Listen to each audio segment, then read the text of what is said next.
Today I'm teaching you how to make a traditional carbonara. My name's Chef Guy Turlin from Bondi Harvest Guys, and a traditional carbonara has no cream in it, it has no chicken.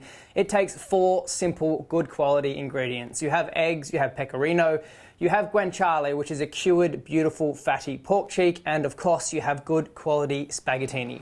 So this, for me, is the real hero in carbonara. It is guanciale.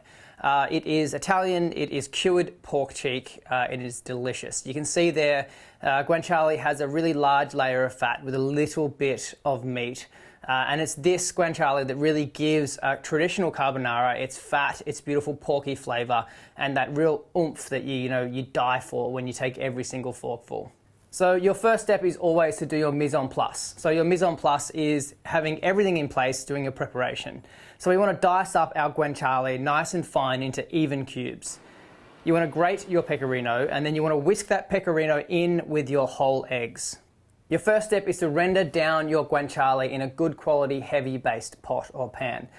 For me, the best quality pot is a La Crozette pot. This is my favorite, and the reason being is the heat is transferred throughout the pot evenly, which means all of that fat and that pork renders perfectly and evenly throughout the pasta, and you get a really nice crunchy, beautiful kind of bacony guanciale bits, but the fat is also going to add to the sauce. Fill up a heavy base pot with water and season it with a lot of salt. You want your pasta water to taste like the ocean.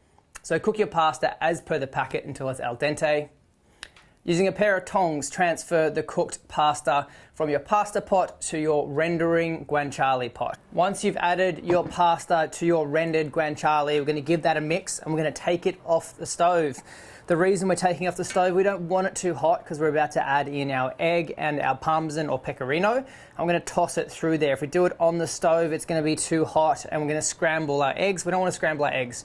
We want a nice, smooth, delicate, velvety, amazing carbonara sauce. Throw in your pecorino and egg mix into that pot and give it a toss. And what is happening now is your eggs are cooking, your parmesan is melting, and you can see it coming together in a beautiful, creamy pasta. Alright guys, thanks for watching. That's how you make a traditional carbonara. Only 4 ingredients, super simple, and it is a fine example of only 4 ingredients being treated with proper technique to create an amazing meal. Do me a favor, give the recipe a shot. Leave some comments below. I would love to know what you think of the video. Scroll through and check out my other videos, and I will see you very soon. Peace out, cook lots, stay safe.